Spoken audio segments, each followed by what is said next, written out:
नमस्कार दोस्तों, GK study with Rakesh में आपका हार्दिक स्वागत है। दोस्तों हम लास्ट वीडियो लेक्चर में पुनर्जागरण कला पढ़ रहे थे। कला में हमारी दो कलाएं अभी भी शेष थी और एक विज्ञान के क्षेत्र में क्या परिवर्तन हुए वो सब उन तीनों बिंदुओं पर आज चर्चा करेंगे दोस्तों। यानी हमारा आज ये पुनर्जागरण वाला अंतिम चैप्टर रहेगा और कॉलेज असिस्टेंट प्रोफेसर है और स्कूल लेक्चरर में ये चैप्टर है दोस्तों। दोनों के यानी सब्जेक्ट में दे रखा है पेपर सेकंड में, तो वो यहाँ से देख सकते हैं दोस्तों। जिनके भी कोर्स में दोस्तों इतिहास में जहाँ विश्व इतिहास से प्रश्न पूछे जाते हैं और ये टॉपिक है जो आपके सिलेबस में, तो आप पूरा रीड कर सकते हैं। मैंने आपको पूरा ये चैप्टर पढ़ा दिया। तो दोस्तों आइए हेडिंग डाल देते हैं, स्थापत्य कला। स्थापत्य कला। अब दोस्तों स्थापत्य कला में दो तीन ही बातें आपको याद रखनी है। यानी 14वीं शताब्दी से पहले एक कला जिसका नाम था गैतिक। गैतिक का मतलब जंगली शैली प्रचलन में थी, तो ये लिख सकते हैं पुनर्जागरण से पहले। पुनर्जागरण से पहले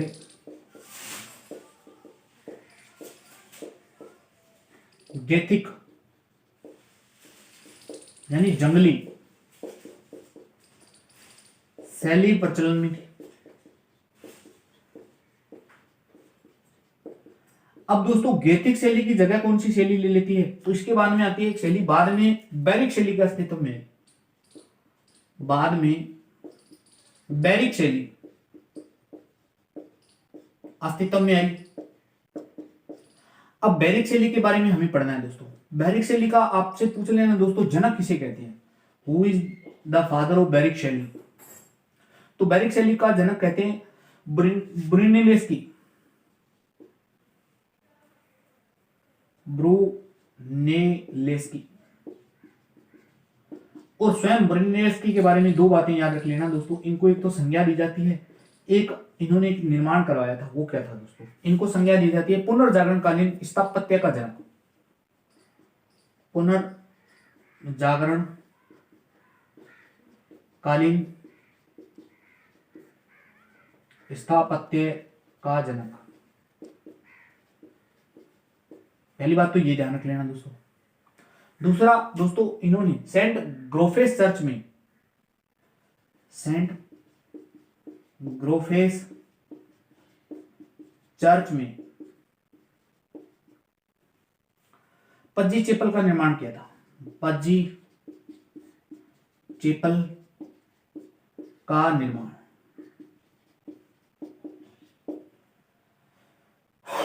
तो ये थे ब्रुनेलेस्की दोस्तों। अब दोस्तों बैरिक शैली की क्या क्या विशेषताएं हैं वो सब देख लेते हैं। विशेषताएं, तो पहली विशेषता है दोस्तों ये ध्यान रखना, साज सज्जा पर बल दिया गया था। साज सज्जा पर बल। दूसरी विशेषता दोस्तों लकड़ी की, यानी ये स्थापत्य कला थी, ये पूरी की पूरी लकड़ी वाली थी। मेहराब, नक्काशी, इन सब चीजों का प्रयोग होता था दोस्तों। मेहराब, नक्काशी, स्तंभ, गुंबद, ये सब चीजें अस्तित्व में आई। गुंबद। इनके अलावा और क्या विशेषता थी दोस्तों, रोम व यूनान की मिश्रित शैली कहती है दोस्तों इसे। रोम और यूनान की मिश्रण शैली, यूनान की मिश्रित शैली। ये थी दोस्तों आपको स्थापत्य कला। यानी 10% सवाल पूछे जाते हैं दोस्तों स्थापत्य कला, यानी कला में स्थापत्य कला और संगीत कला से मात्र 5% सवाल, कभी कभार सवाल पूछे जाते हैं, लेकिन कभी कभार भी सवाल पूछा जाए तो भी गलत नहीं होना चाहिए दोस्तों। पुनर्जागरण कालीन से पहले कौन सी शैली अस्तित्व में, तो गैथिक यानी जंगली शैली। बाद में कौन सी आती है, बैरिक। बैरिक का जनक किसे कहा जाता है, तो दोस्तों ब्रुनेलेस्की को कहा जाता है। संज्ञा क्या दी जाती है, तो पुनर्जागरण चित्र स्थापत्य का जनक कहते हैं दोस्तों इसे। सेंट ग्रोफेस चर्च में पज्जी चैपल नामक इन्होंने स्थापत्य बनाया था, कुछ बनाया था दोस्तों। विशेषता साज सज्जा पर बल दिया गया था, गुंबद, स्तंभ, ये सब चीजें अस्तित्व में आते हैं। रोम व यूनान के मिश्रित शैली कहते हैं दोस्तों। बस बात खत्म। दूसरी शैली, दूसरी कला के बारे में बात करते हैं दोस्तों। उस कला का नाम है संगीत कला।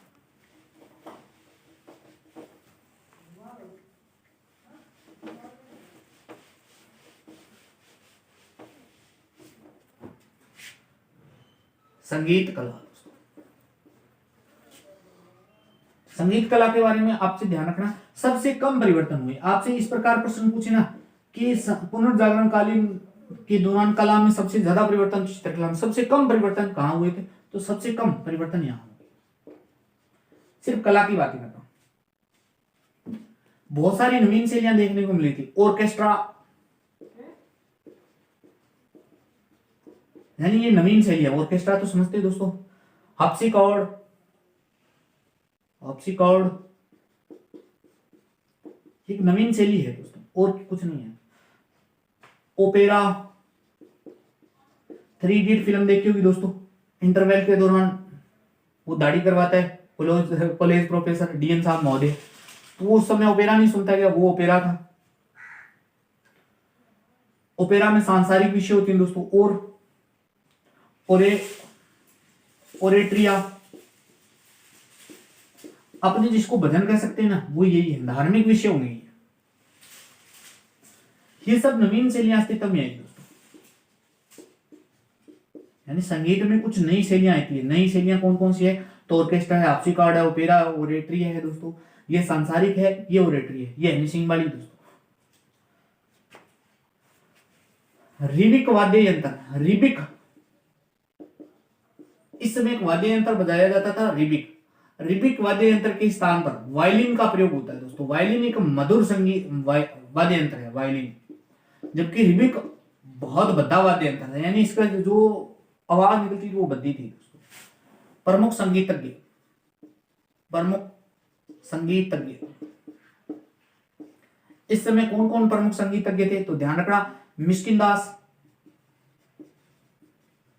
ध्यान रखना दोस्तों ये भारतीय नहीं है, नाम भारतीय जैसा है। मिस्किन दास, मिस्किन दास के अलावा bull, William bird, William bird, इनके अलावा दोस्तों एक और संगीतकार था, इसका नाम है पेलेस्ट्रीना, पेलेस्ट्रीना।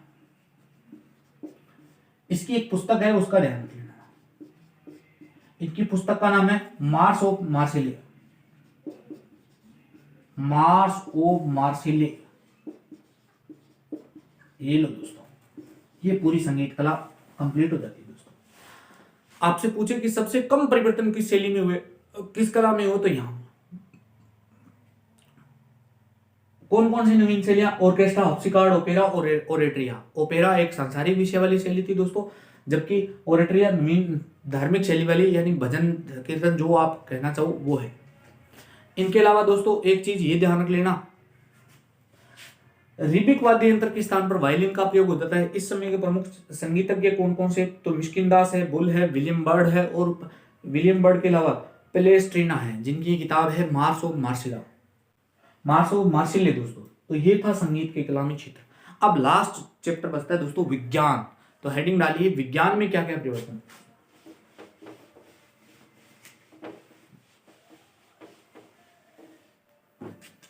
विज्ञान में आपको ज्यादा प्रभाव देखने को नहीं मिलेंगे दोस्तों। बस विज्ञान में आपको दो ही चीजें याद रखनी है, एक तो शरीर विज्ञान में कुछ हुआ था, एक खगोल में, यानी सबसे ज्यादा परिवर्तन विज्ञान में, सबसे ज्यादा परिवर्तन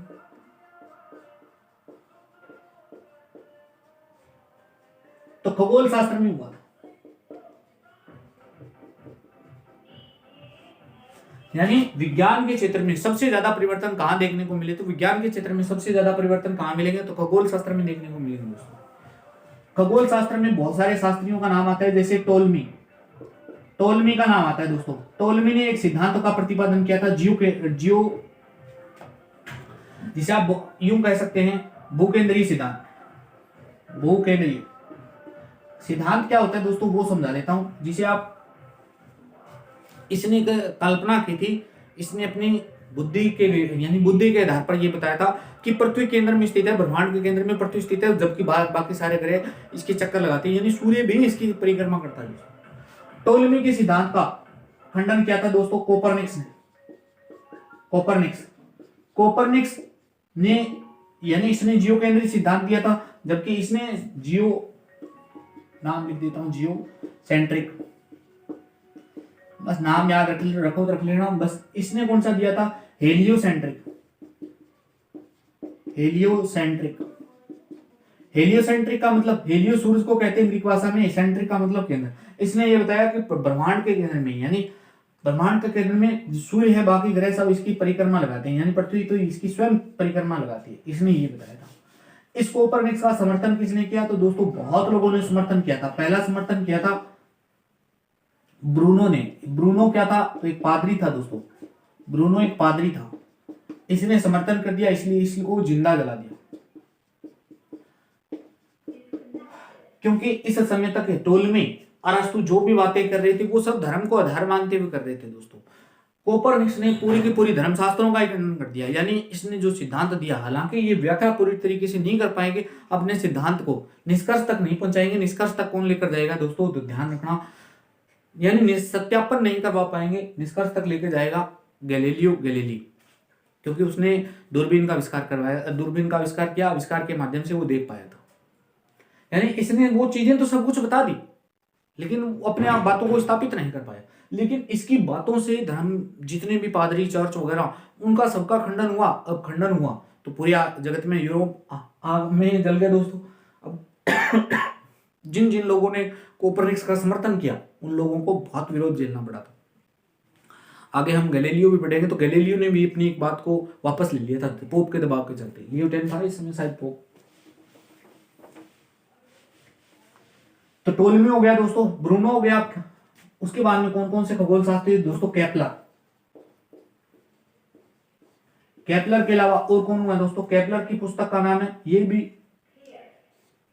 कोपरनिकस का समर्थक है। कोपरनिकस का हिमायती है, समर्थक।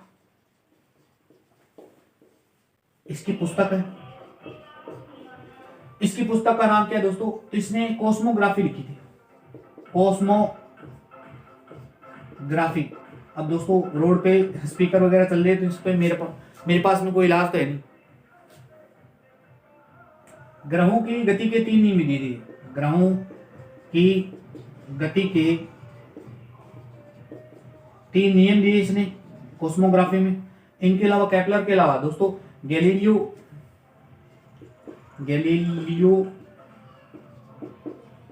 गैलीली, इसने एक तो दूरबीन का आविष्कार किया। हालांकि दूरबीन का आविष्कार करेंगे, उसका नाम भी बताऊंगा दोस्तों। इससे पहले किसने पेटेंट करवाया था वो भी बताएंगे दोस्तों, क्योंकि आप नेट वगैरह पे सर्च मारेंगे तो गैलीलियो नहीं आएगा दोस्तों। और कोपरनिकस की बातों को सही ठहराया इसने, कोपरनिकस की बातों को सही ठहराया।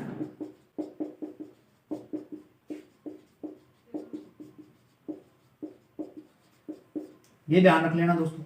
और क्या याद रखेंगे दोस्तों? इनके अलावा न्यूटन एक गणितज्ञ था दोस्तों। न्यूटन ने तो क्रांति ला दी थी इस जगत में दोस्तों। क्या क्रांति ला दी थी? तो वो सब चर्चा कर लेता हूं दोस्तों, न्यूटन की बातें। तो न्यूटन की, हालांकि न्यूटन को स्पेशल पढ़ेगी प्रबोधन काल में। इनकी पुस्तक है प्रिंसिपिया ऑफ मैथमेटिक्स, बस नाम लिख देता हूं, प्रिंसिपिया। अभी चर्चा नहीं करूंगा, आगे इनका नाम आएगा, पूरा मोटा नाम आएगा दोस्तों। तो ये सब खगोल शास्त्री थे दोस्तों।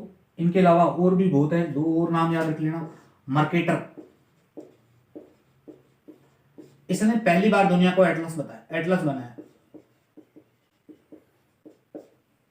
मर्केटर के अलावा एक और नाम था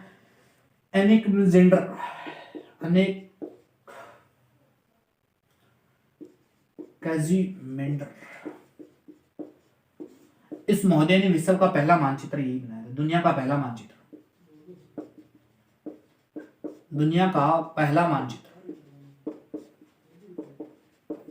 तो बहुत सारा बता दिया दोस्तों खगोल में मैंने। सबसे पहले टोलमी बताया। टोलमी ने जियोसेंट्रिक सिद्धांत दिया था। जियोसेंट्रिक में क्या था? तो जियोसेंट्रिक में क्या था? उसने ये बताया कि पृथ्वी केंद्र में स्थित है, जबकि सारे ग्रह उसके चक्कर लगाते हैं। इसकी बातों का खंडन किसने किया? कोपरनिकस ने किया। कोपरनिकस ने जैसे ही खंडन किया तो उसने एक सिद्धांत दिया था हेलियोसेंट्रिक। हेलियो का मतलब ही सूर्य होता है, और सेंट्रिक का मतलब तो आप सभी जानते हैं, सेंटर से यानी केंद्र। तो इसने बताया सूर्य केंद्र में स्थित है, बाकी सब ग्रह इसके चक्कर लगाते हैं। कोपरनिकस अपनी बातों को स्थापित नहीं करवा पाया, यानी जो व्याख्या उसको करनी चाहिए थी, यानी सही ठहरा नहीं पाया था। सिद्धांत उसके सही थे वायने में। उसके बाद में दोस्तों आया ब्रूनो। ब्रूनो एक पादरी था, उसने कोपरनिकस का समर्थन किया, इसलिए उसको जिंदा जला दिया गया। क्यों जला दिया गया था?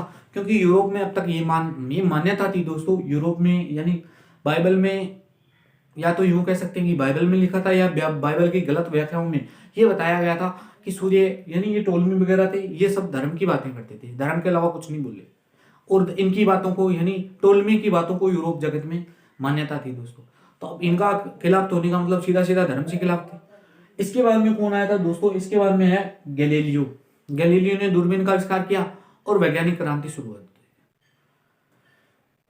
गैलीलियो ने दूरबीन का आविष्कार किया, आविष्कार के माध्यम से इसने कोपरनिकस को सही ठहरा दिया। इसके बाद में कौन आए दोस्तों? इसके बाद में न्यूटन। न्यूटन महोदय तो दोस्तों दुनिया में पहला लॉकडाउन, सॉरी, दुनिया में लॉकडाउन हुआ था इनके जमाने में, प्लेग महामारी 1665 की बात है दोस्तों। तब ये विश्वविद्यालय से, यानी विश्वविद्यालय से घर लौटे थे। घर लौटे तो दोस्तों इनको पहली बात तो ये चीज समझ में आई, यानी पहले तो इन्होंने यही सुन रखा था, आर्यभट्ट हुए, वराहमिहिर हुए, इन्होंने हालांकि फोर्स की बात की थी। इन्होंने कहा था कि अगर पृथ्वी घूमती है, यानी कोई ग्रह घूमता है, तो उसमें अगर कोई बल कार्य नहीं करता है तो हम उड़ने लग जाएंगे। ऐसा कौन सा बल है जो हमें धरती को छिपाए रखता है? तो ग्रेविटी की खोज इन्होंने की थी, यानी यूं कह सकते हैं कि इन्होंने सेब गिरता हुआ देखा। तो वो सब हम न्यूटन में पढ़ेंगे, बाद में पढ़ेंगे दोस्तों। यानी इन्होंने गति के 3 नियम, ये लॉ ऑफ मोशन, पूरी विज्ञान को चमत्कार ही कह सकते हैं दोस्तों। और तो और हालांकि वीडियो में चर्चा करूंगा आगे। अपने 1665 का इनका काल था, वो चमत्कारी वर्ष कहलाता है। और 1905 का आइंस्टीन महोदय अपनी टेबल पर इनकी फोटो रखते थे। अभी जो जिनका निधन हुआ है, हॉकिंग्स, जॉन हॉकिंग्स वगैरह, जिन्होंने ब्लैक होल की खोज की थी दोस्तों, यानी ब्लैक होल पर चर्चा कर रहे थे, वो महोदय आप सभी जानते हैं फिजिकली डिसेबल थे, यानी विकलांग थे पांव से। तो वो अपनी चेयर पर न्यूटन का चित्र रखते थे दोस्तों। तो हम पूरी चर्चा करेंगे न्यूटन के बारे में, ऐसा नहीं। मर्केटर ने एटलस बनाई, इन महोदय ने विश्व का पहला मानचित्र दिया था दोस्तों। अब लास्ट बचा है दोस्तों बायोलॉजी। बायोलॉजी में सबसे छोटा पॉइंट है शरीर विज्ञान। हम विज्ञान से बात कर रहे हैं, शरीर विज्ञान। शरीर विज्ञान, शरीर विज्ञान में दोस्तों पहला नाम आता है बेसिलस।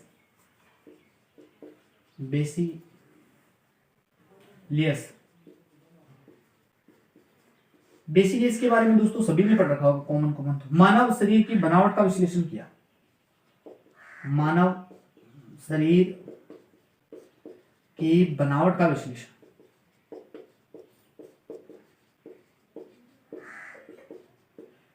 एक इनकी दोस्तों पुस्तक याद रख लेना, 7 book of structure of human body. 7 book of structure of human body.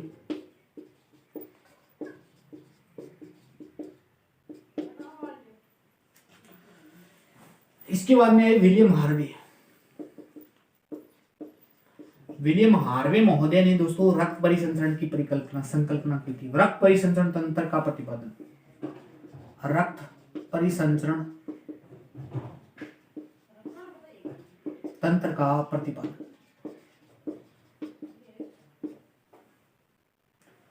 इनकी पुस्तक क्या है दोस्तों? इनकी पुस्तक का नाम है दोस्तों on the motion of blood and heart. On the motion of blood and HEART, ये होता है हार्ट। ठीक है दोस्तों, तो ये विलियम हार्वे थे। बेसिलस महोदय ने, साइंस पे थोड़ा चर्चा कम कर लूंगा, तो बेसिलस महोदय दोस्तों, बेसिलस महोदय ने शरीर की बनावट की चर्चा की दोस्तों। इनकी पुस्तक का नाम दे रखा है। और विलियम हार्वे रक्त परिसंचरण की बात करते हैं दोस्तों, यानी इन्होंने इनकी पुस्तक का नाम, यानी ये पुस्तक का नाम क्या है? तो on the motion of blood and heart दोस्तों। तो ये था पूरा का पूरा पुनर्जागरण काल। तो दोस्तों पुनर्जागरण काल, आज हमारा चैप्टर पूर्णतः कंप्लीट हो जाता है दोस्तों। आपको यह हमारा पहला टॉपिक कैसा लगा, लाइक शेयर कमेंट करके जरूर बताना दोस्तों। धन्यवाद दोस्तों, मिलते हैं नेक्स्ट टॉपिक के साथ।